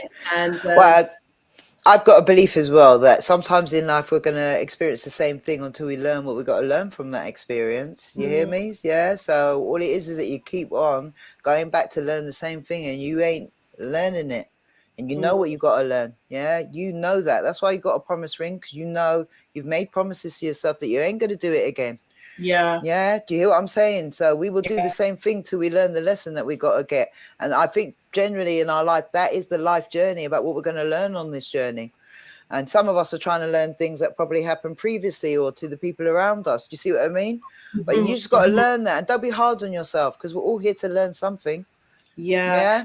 But you see, And if what you got to learn is love, wow, when you learn it, can you imagine how many of us going to benefit from it? When that's you actually love yourself in the way that you should love yourself, Kaz. What a beautiful world it's going to be. That's real talk. It is. And it's not even just me. Even No. you. You're sharing, which will release other people. Yeah, definitely. And that for me is a part of my journey. You know what I mean? That is my journey. That's something that, you know, I don't look now at my past as, oh my God, why did that have to happen to me? Something like that. And I think that was a part of why I wanted to die so much. Because of that shame. And, you know, even today, I was even saying very inadequate, you know, keep feeling inadequate, keep feeling. And a brother messaged me yesterday and he said, you know, like, you know what you need to do? You need to do some affirmations. You need to change that vibration, you know, with the words that's coming out of your mouth. And I thought to myself, it's so true. But then when you're in it, it's really hard to do it. So, because I know we're going to be coming to the end soon. So what I wanted to ask was, what steps or what tips can you give for those who may be dealing with depression or dealing with any form of like mental health or feeling suicidal? What tips can you give those? Yeah, wow. probably a number of tips. If you really feel like that, talk to somebody. We've already said on this show tonight, doesn't have to be your family or friends. If it's somebody else that you trust. I mean, I've got a lot of people around me that are not my family, but they feel like my family. I'll do anything for them like my family. So find those people, tell them how you feel, and also seek help. I know we've said that sometimes you might go and find a person, and you might have to talk to quite a few people till you get to the right person. But there is lots of help out there. There's lots of charities out there. Even if you don't want to go down the like my GP route, you can self-refer yourself to a lot of services now. But on a personal level for yourself, sleep has got to be the most important thing we can do for our mental health, no matter who we are. A lot of us don't get enough sleep, or we're not getting the right kind of sleep. So definitely sleep well. There are lots of things that I think there are lots of things that we think are like major problems, but as you get older, you realize they weren't even that bad a problem. So I think it's sometimes our perception of what our life looks like. There's too much comparison. Yeah, a lot of people feel unhappy because they think somebody else got more than they've got. Yeah, feel blessed. Have gratitude. Yeah, but ask for help. Yeah, there are a lot of good people out there that can support people, from somebody with lived experience, because we do a lot of peer support in our organization, to professionals that can help you. But talk to somebody. You don't have to feel ashamed of experiencing mental health. Sometimes a mental health issue is so you can change your life, because you're living in a life that isn't you or isn't making you happy. So, yeah, I'd say to people, reach out, speak to somebody, no matter what that experience of mental health is. Because the more we talk, even like today, and hopefully people have listened and got something from it, it's about just having that conversation. You'll be surprised at how receptive people can be. We feel like as well, because of the pandemic, that people, where they had the chance to go into themselves and have some realizations about life, that they're more welcoming, that there is a lot more kindness and a lot more tolerance, for a better word.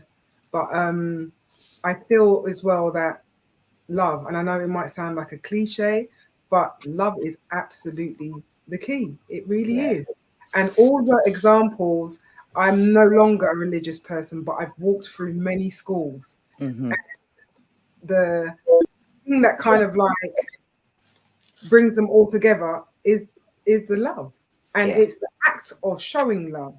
So earlier we were speaking about kindness, Kaz, and all of the examples of religious people who were leading as examples, say the Christ, Buddha, it was about love. And the example is what they showed us. That's what we're trying to do.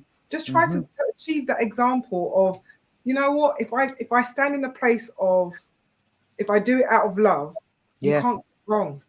So if you don't know, just think, well, what is the place in my heart that is love? If I do this in love, what does it look like? And at least then you're getting a kind of a sense and idea of how to go forward. That's just my opinion, my perspective. Yeah, absolutely. Yeah. So those who are watching, because we're going to be wrapping up very shortly, if you have any question for our guest, Lynette Charles, thank you so much for being No problem. Please feel free. I've also shared the link in your comments as well, for those who are watching live. If you wish to get involved for the last 10 minutes, by all means, there is the link which I've shared. Feel free to jump onto the live. Make sure we can see you. Make sure you get your camera on. If you don't want to be seen, that's absolutely fine as well. You know, as long as we can hear you, feel free, because we're going to be here for just like for the last remaining, say, 10 minutes of the show. T, did you have any questions that you needed to ask as well? I did, but I've forgotten about them. Sorry. I had another question.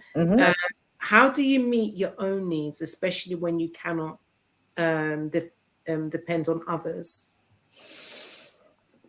Self-care, isn't it? Mm-hmm. Yeah, in the same way that we give so much to other people around us, maybe in the quest for love or friendship, or we do a lot of that with our family, don't we? We need to sometimes turn that in on ourselves. So it's a lot about self-care, and making a routine that puts you in the focus of that day, that week, and do kind things to yourself or for yourself, which sounds easy. But Kaz knows at the end of my training, I ask people to go home and do a happiness hour. Yeah. And people just look at me like I'm a freak. Happiness hour. Yeah, go home for an hour. I want you to only do something for yourself. You can involve somebody else if it really makes you happy, but you've got to do something for yourself. And then I ask them what they've done. And a lot of people have never thought about an hour for their self. Yeah, just thinking about their own needs, not anybody else. Like, not I've got to do this for the kids or him or that person, but just what would you do for yourself? Yeah, I remember when And the more that we can think like that after ourselves, we're already looking after the people around us. Do you remember? Yeah. I remember. I think I did yoga for myself, and there was somebody else that did some dancing. Everyone had different things because we're all so different, you know, and what that looks like for you as a person is going to be different from somebody else. And there was something that you mentioned earlier, talking about comparing. That I think is like one of the real issue that we are having in today's society. I know this to be true for myself. I've never compared myself with others so much as I have done in the last, say, 3-4 years now. And I know that is because of, one, I think this is because of doing this platform as well. And secondly, because of social media. Yeah, definitely social media, because I think because obviously I'm a visual learner, and for me, when I'm seeing things visually, I actually take that as the gospel. I'm not thinking, you know, people could actually make this shit up and, you know, pay all this money and put themselves into debt to fake this kind of lifestyle. But people are really doing that because they feel this pressure of having to be seen to be doing XYZ or to be having XYZ. Like somebody said to me the other day, oh, Kaz, would you never ever get a car again? And I'm like, I would love to get a car, but realistically, that is not a priority for me to have. Do you know what I mean? Kind of thing. It's not a priority, not saying that I wouldn't like to have it. It's just not a need. It's more of a want. Do you know what I mean? Kind of thing. So for me, I strongly believe I need to live within my means. But for some people, living within their means, you know, that they need to be seen to be wearing name brands and all of that kind of thing, because it makes sense. And that's for you, but for me, that's not going to make me. Do you know what I mean? But then you do stop comparing yourself, because you're seeing that all the time on social media, not necessarily about name brand, but just lifestyle and people going on like 10 vacations in 1 year and you ain't even been nowhere for like 2 years. You know what I'm saying? It's shit like that. It's real. But it's what we said before, isn't it? It's what you're putting into your head. Yeah, because none of that is real. It's about whether you're living in the real world when you walk out your door. Yeah, because none of the people that I see when I walk out my door in Ealing look anything like the people I see on social media. So I live in the real world, and I don't spend so much of my world in that world. I see it because it's good for me to understand that world as well. But I think the other unfortunate thing is that for some people, happiness also is attributed to what they have, how they look, etc. Or they think they won't be happy, or they won't meet the right kind of people if I don't look like them, have the same things as them as well. So I don't think it's just about the gaining of things. I think that unfortunately it can affect people's mental health when they think that they can't achieve happiness if they don't have those things. And that they'll be judged as people if they don't have those things. So yeah, it's a kind of vicious cycle, isn't it? Thankfully, I'm old enough to have grown up in a time that, good God Almighty, like we had phones at home where your parents wouldn't let you use the phone and it had a lock on it. So, you know, like Materialistic is like, yeah. So, and you know what? That's a blessing, because what we can do is we can keep our young people like grounded. That isn't real. So a lot of what you see isn't real, and you don't need all of those things. And actually, to be a good person comes from within. Doesn't got nothing to do with what your outside looks like. That's why they got to fix themselves so much, because the inside ain't no good anyway. You see where I'm coming from? Yeah, they got to spend so long sorting out the outside. But and there's just so many beautiful people that spend too much time worrying about other people. And that goes back to our wonderful conversation about love and that having to start with self. And I think the other unfortunate thing about love, it's a word that we never really define when we talk to people about love, do we? When we pass it along to each other, we never really say, sorry, can I check out what kind of love you're giving me? Because I'm not sure if I want that love. We just use love like it's a universal word that means the same thing to everybody, but it doesn't. Yeah. So love can hurt us.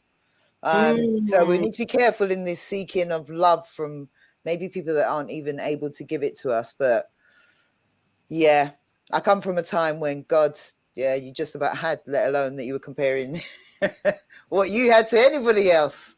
Which I see as a blessing. But bless our poor young people that they're bombarded though with all of that information about who they have to be as people. It's a real shame, but we just need to open up their eyes to other things, because it's up to you what you put in here. It really is. That's so true. And I agree with you in terms of like our young people, but I don't think it's just young people. Oh God, no. It's everybody. I've got 40-something, 50-year-old friends that are worse than young.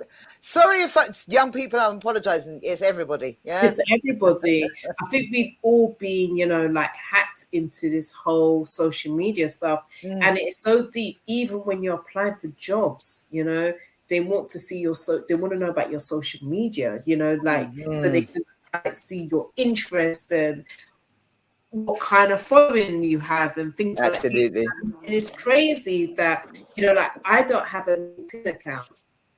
And I remember when they were talking about LinkedIn before it was a thing like how it is today. When I was in university, yes, I was a mature adult going to university. And I think this was like in 2010. And there was a young lady who was sharing about the impact of what LinkedIn is going to be in society. And I was just like, this is just absolutely ridiculous. You know what I mean? Like, I'm not having a LinkedIn account and blah, blah, blah. And now it's everything this girl said back in 2010. Happened, definitely. It's currently now. And I still do not want to have a LinkedIn account, because to me, it's like, it's bad enough that I have to do a CV, but now I've got to create a CV with my picture, with all of everything. So, and these organizations got to kind of like validate that, yes, I did work there, for you to really that I'm serious. It's just too much. Just like, why are we living in a world like that? So then you can compare, and then you, oh my gosh, like I've done it. I've gone into people's account, I've read and seen that this and I've done that, and I'm like, oh my God. Yeah, we probably all do it, don't we? Do you know what I mean? Kind of thing. But it sets you up. Yeah. It sets you up. And I just think that's crazy. No wonder we're living in a time, in a day and age where people are feeling like they want to take their life. Yeah, and inadequate. Yeah, absolutely. Or just that materialistic things don't really bring you happiness. So it might be that some people have collected so much materialistic things at the top of their game, and they're like, I'm not feeling this. And it might be that we think that by gathering that we're a success, and maybe success is lots of other things, isn't it? Not what we've got. Like your decision about, do I really need a car? Am I getting a car so that other people know that I've got a car? Well, actually, I don't really need a car at the moment. I live in London. Yeah, I have a car. I love driving. I actually enjoy driving. Enjoy the freedom of what a car brings to me. Do I like it when I get a penalty? Absolutely not. Exactly. Do I like it when I get a fine? Do I like it when I get a flash? I don't like the other stuff that comes along with me having a car. So for me, to keep down my anxiety, let me just not deal with that, do you know what I mean, kind of thing, because that again does bring on anxiety of having a car. Oh shit, you know, you get in the bill, a fine comes through the post, and you're thinking that same turn-in a couple hours ago, and I've been fined for that from last week. Do you get what I'm saying? So I know that I've got a fine coming for the same thing, because I didn't realize I took the wrong turn in. Do you get what I'm saying? So that again brings up the anxiety, and it's just like, mate, and now there's 20 miles per mile driving. I'm done. I'm so done with it. I'm so done. Like, yeah, I just don't enjoy it. It's not an enjoyable experience anymore. Yeah, and the whole traffic thing, isn't it? Exactly. So yeah. So before we go now, Lynette, is there anything that you would like to, any last words you would like to give to our viewers, anybody's listening, and anybody that's catching the replay? No, I mean, it's been a pleasure. Thank you very much, ladies, for inviting me along. I think as well, we've got to give props and praise to people like you that have things like this online, that make sure that people can join and feel part of something. I think that we don't connect enough. So the ability to be able to do that is really, really important. No, I mean, like you, Kaz, I'd say to anybody, come and do my training, isn't it? Because the more we can get people actually understanding mental health, the more that we can together destigmatize it and make sure there are more people that look like us out there helping each other. So on that note, how do we get to do your course, Lynette? Hey, just drop me a line or contact admin@mih.org.uk. Which is our general admin, and we'll sign you up. Or you can go to our website. Actually, it's admin@mih.org.uk. But our website is www.mindinharingey.org.uk. And if you go to training, you can literally book on our training. If you live in Haringey, and if you don't, then definitely contact me, and we'll see how we can make it work for you. Okay, great. Yeah, I will share the next. I love the glasses, by the way. Oh, thank you. They're actually, these glasses are, purchased it from my friend's business, Tanisha's Boutique, but I don't think she's selling them anymore. But I actually got the prescribed lenses in them. I didn't go to Specsavers because they said it's impossible for us to get your prescription in there. So I just went to one of the local Indian man shop, well, not Indian man shop, you know, and they made it happen, and they didn't even charge me. Hey, brilliant. So anything is possible. So what I will do in the description, I will put Mind Haringey's email address and their website in there, so that you could, if you wish to get involved and do one of just contact us. Absolutely. Or if you're concerned about somebody, we've got lots of different services, and we know about other services. So you're worried about somebody, you can also contact us, and we'll do what we can to help. Amazing. And thank you so much for the work that you have been doing in our community. It's people that makes it so much better, and it just makes it more easy for us to understand. And even part of the training, what we had to do was listening. And I think that was quite hard for some of us. Absolutely. I would actually put my hand up. I think I got a star. I'm just saying. Listener. Yeah, it's good as well. It's an interactive course, so we don't just, you're not going to get a presentation. I'm going to ask you to do some things to kind of challenge you and get us really thinking about what it feels like when we experience some of these mental health issues. So yeah, it's good. It's a 2-day journey, isn't it, Kaz? Yeah, it's definitely perfect. I loved it. I when I left, I wanted to become. I still feel like I want to do some work with mental health. Yeah, and I told you whenever you're ready. Yeah, I still feel like I need fixing still. We all do. Yeah, it's a journey. Remember that. Okay, yeah, it's a journey. We don't know what we're going to face and what we're going to have to fix next. So don't think that any of us are fixed, and we shouldn't be. Yeah, we're in a process here. Okay, so you're not alone on that. I need fixing. We all need fixing. Yeah. And actually, me coming to help perhaps can be a part of. Absolutely. Yeah. Yeah. Well, thank you so much once again. Yeah, and thank you too. Yeah, thank you very much, ladies. See you next time. Take Thank you. care. Bye. Thank you. Bye. Take care. Bye-bye. Oh, wasn't that amazing? She's so amazing.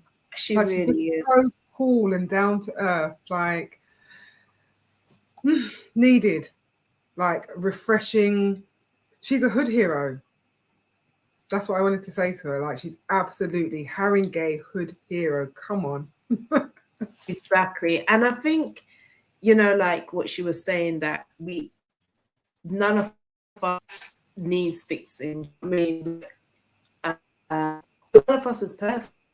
We're imperfect individuals. Mm-hmm. We've all got stories to share, and your story will be inspirational for me and to how many other people out there. So it's never really about comparing, like, oh my gosh, Miss T, you went through that. Oh my gosh, your story is even worse than my story. Your story is more valuable than my story because of what you've gone through.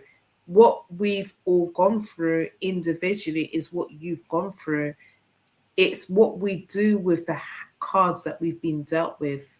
Absolutely. I think that's really what it is, you know. It's like, what do you do with those cards that you've been dealt with? And I'm only learning this now for myself because I feel like, yeah, like we've all got purpose, isn't it? Absolutely. And I feel like one of the things that I would love to explore with anybody out there, this is just, I'm throwing it out for you, okay? To do something for yourself. Write down what happiness is to you. Yeah, do a mind map or whatever it is. Happiness is in the middle. What does it mean to you? Because for me, I always say that I'm the same person. I'm happy with, for example, with or without money. I'm still happy. Money doesn't make me happy. You know, there's certain things for me that make me happy that I'm not going to divulge to all of you, but find out what is your happiness, and then there's something to build on. But that's a good exercise. I think that's a really good exercise, and I think especially with 2022 coming to a end, you know, we're now going to be going to a new chapter of 2023. I think if you can take that with what does happiness look like as an individual, then you can then know what to work on for your 2023, that chapter. Yeah. Because everybody's happiness is going to be different. Yeah. Like your happiness. We can do it with love as well. We can do it with love as well, because exactly what Lynette said. Yeah. What is your love language? What does love mean to you? Yeah. So that you know, like, your vibration of the love that you're putting out, what do you want to attract? Because if you're attracting somebody that's not on the even kilter with you, or their definition of love is different to yours, you're going to have some difficulties. But if you know what love means to you and what your expectation is, then you can set your boundaries, you can set your standards. So there's two things for you to do: love, happiness. And maybe we can talk about it another time. That's a good one. So until next time, next week we should be joined with some aunties. Next week, I'm so excited about this, Kaz. Your aunties could what never. is it, your aunties? So we are hoping that all four of them will be joining us next week. As you know, we obviously are going into that festive holiday spirit. So we just want to end the show with some bants and laughter, etc., and just having some reviews and talking about some topics and things like that. So I think it would probably be like a 2-hour conversation, or hour and a half, maybe 2 hours, I would imagine, because when you got like how many women in one place together, it's going to be quite interesting. So if you haven't checked them out, do go online and just your aunties could never, and you'll see that next week we are going to be in for a treat of a conversation. I'm just going to be the moderator and listen. and laugh. But also, I'm not sure about the 28th if we're going to have a show or not. I'm not going to lie to you guys. I keep it real 100%, real 100. I'm really thinking about stopping the Now Chat show. I'm really thinking about it. Please don't. I just find it's hard work. Did you not hear what Lynette just said? No, I heard what Lynette said. However, I go through these moments, and I'm keeping it real. Like, I have these moments where I just feel like, who's even listening?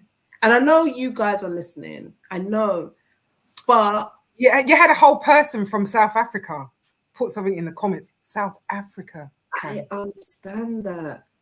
I understand, but I'm just saying, I'm keeping it real. I'm being honest. That's the difference about our platform in comparison to some platforms, because we taught the real thing in it. We keep 100. But I do feel like sometimes it just gets a bit too much. Like, oh, who's even listening? And, you know, how is it making a difference? And, you know, it's like what Lynette says, you know, we compare. Like, I'm constantly been comparing the numbers, and people don't leave a comment and all of that. Not trying to say to you to leave a comment, but it would be nice just to see who's watching. But, you know, it does, especially when you get to this time of the year, you start reflecting.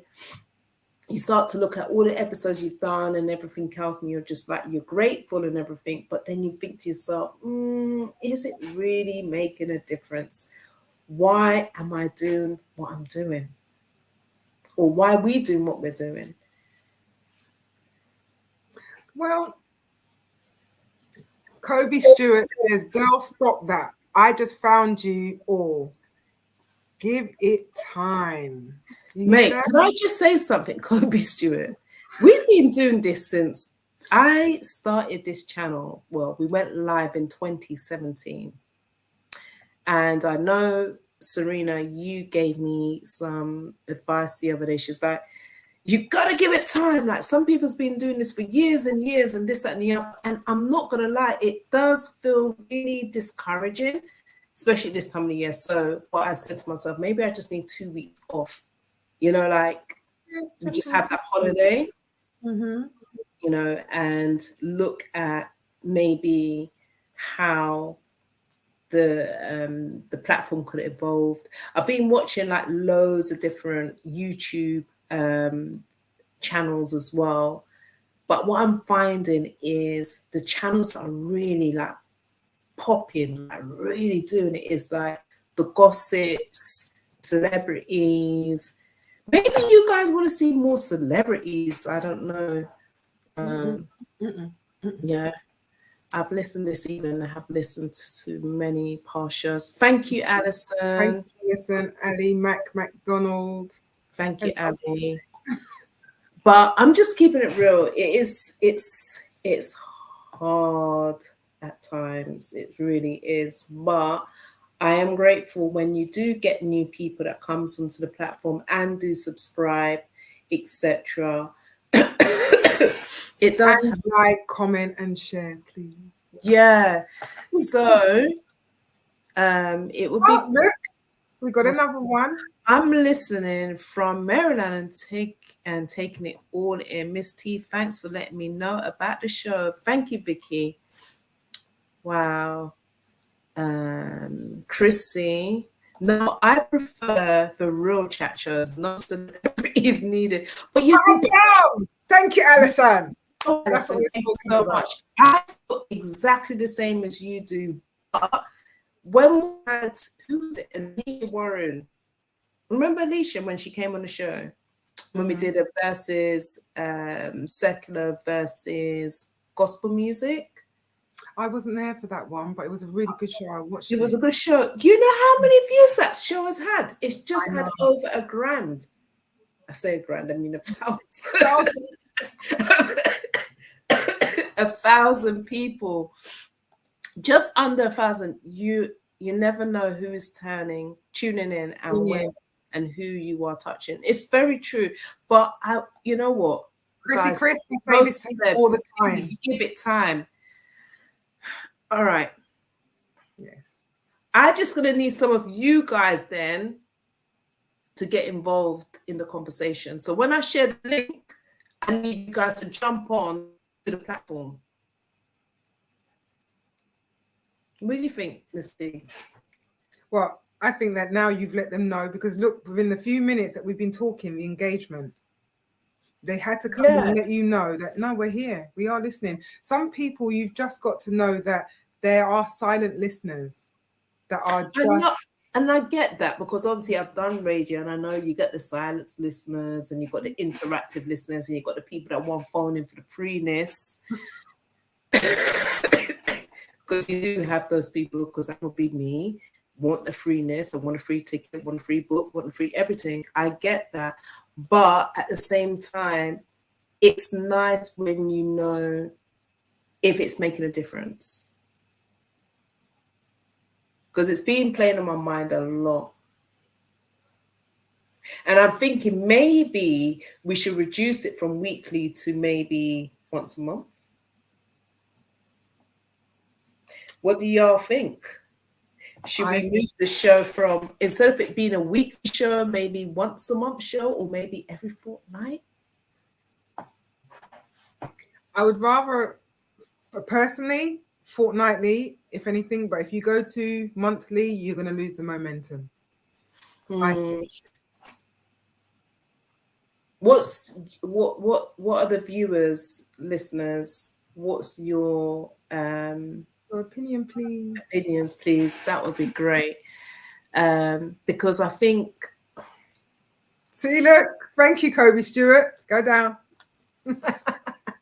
Seriously, no, go weekly.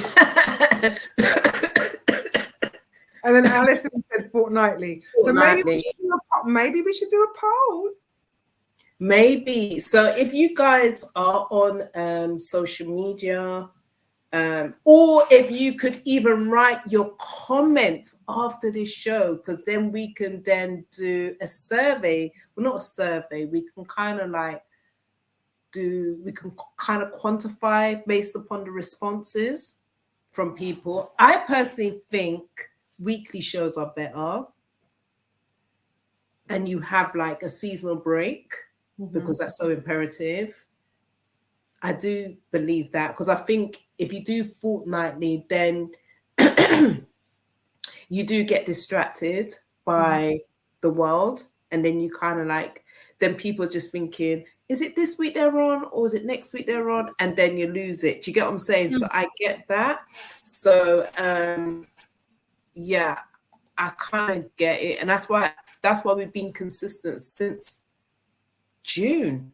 Yeah, since June.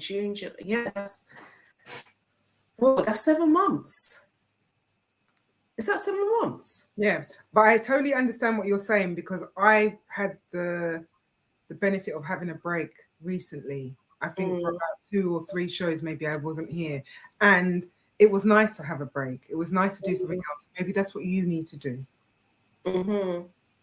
Absolutely. I think we all need that.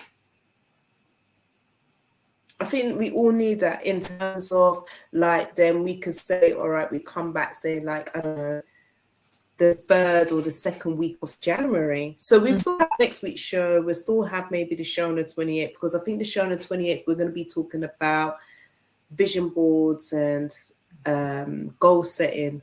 Yeah. I haven't spoken to Coach Carla about this, by the way, but I do need to talk to her, because she's actually going to be on the show, and I don't even know if she's available.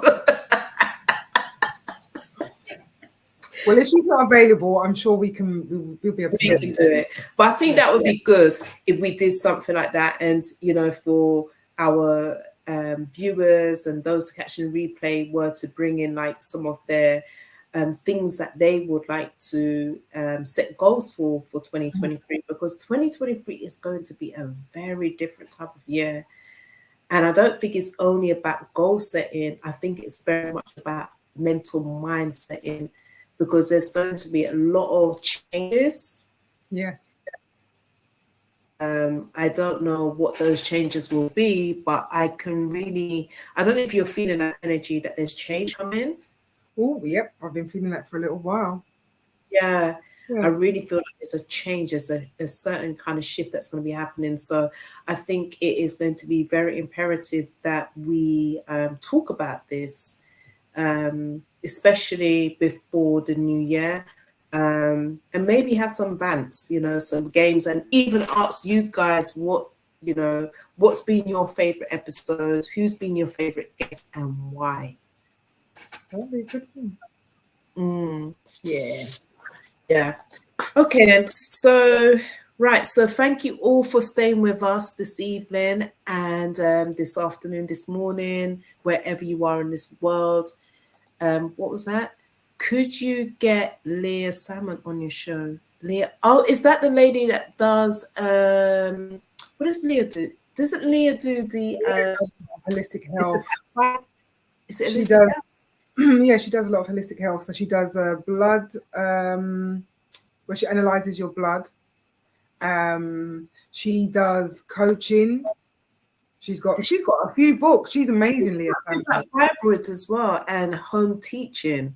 Yes, she homeschooled all the whole tribe. She's a Yeah. mum of, I think, 6 or 7. And she homeschooled them or something like that. Yeah, she's a author of about 2 or 3 books. She's So got multiple businesses running. She is a superwoman. So yeah. but naturally you coach. Okay, so Christine, can I leave that with you to reach out to Leah? Yeah, I don't mind doing that for you. Yeah, if that's all right, that'd be great. And if you guys could kind of like slide up in her DMs and say you need to come on a Now Chat show, so when Miss T reaches out, she already kind of knows about the show. Everyone's playing their part. I'm just saying, this is for our community. So if in a while change and if in a while things happen, if you, Kobe, you suggested this, so maybe you can reach out into her DMs as well. You know, I'm just saying. And thank you guys. You guys have kind of like helped me a little bit this evening. Today was a little bit challenging, but you guys really helped. Yeah. So until next week, your aunties could never with us conversation. Please make sure you leave a comment. If you haven't subscribed to the channel, please do so. And I've been told if we get like 1,000 subscribed to the channel, and then you're watching the whole show, we could start getting paid. So when we could start getting paid, then we could start inviting certain kind of guests, not necessarily celebrity, because you guys made it very, very clear, no celebrities. Then we can then, you know, start doing like some podcasts in the studios and things like that. And, you know, we can start to have events and then we can get to meet you guys in real life. Do you know what I mean? So that would be great. What do you think, Miss T? That sounds like a good plan. All right. Okay, so until next time, take care of yourself and look after your mental health. Peace out.